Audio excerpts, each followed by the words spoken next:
আচ্ছা, জীবনে কখনো কোনো মৃত ব্যক্তিকে গোসল করিয়েছেন? যদি কখনো সুযোগ হয় তাহলে সেই মৃত ব্যক্তিকে গোসল করাবেন। তখন খুব কাছ থেকে দেখবেন মৃত মানুষের দেহটা কতটা অসহায় লাগে, মৃত্যুর পরে মানুষের দেহ কতটা ভয়ের কারণ হয়ে দাঁড়ায়। সুযোগ পেলে রাতে লাশটা পাহারা দেবেন, তখন বুঝতে পারবেন প্রিয় মানুষটার লাশ রাতের বেলায় আপনার কাছে কতটা অদ্ভুত লাগে, কতটা ভয়ের কারণ হয়ে ওঠে, কতটা আতঙ্কের কারণ হয়ে যায়। সুযোগ পেলে মৃত ব্যক্তির শরীরে একটু হাত লাগিয়ে কিছুক্ষণ তার স্পর্শ নেবেন।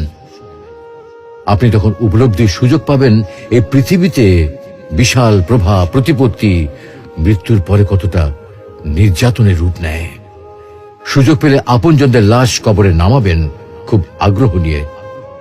শেষবারের মতো মৃতদেহের মুখটি একবার দেখার চেষ্টা করবেন এবং বারবার উপলব্ধি করার চেষ্টা করবেন এই মৃতদের সাথে অনন্তকালের যাত্রার পথে এটাই আপনার জীবনের শেষ দেখা।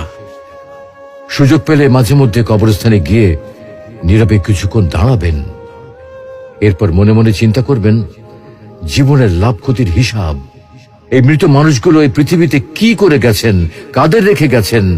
যাদের রেখে গেছেন তারা কি কখনো এই মৃত মানুষগুলোকে স্মরণ করার জন্য কবরস্থানের আশেপাশে একটি বারের জনকে দেখতে আসে?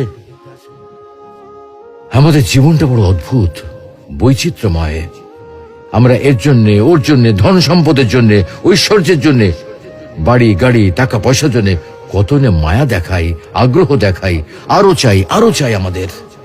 অথচ এই জীবনে আমরা মৃত্যুর কথা না ভেবে, পরকালের জবাবদিহির কথা না ভেবে কিভাবে আরো সম্পদ অর্জন করতে পারি সেই চিন্তায় বিভোর থাকি।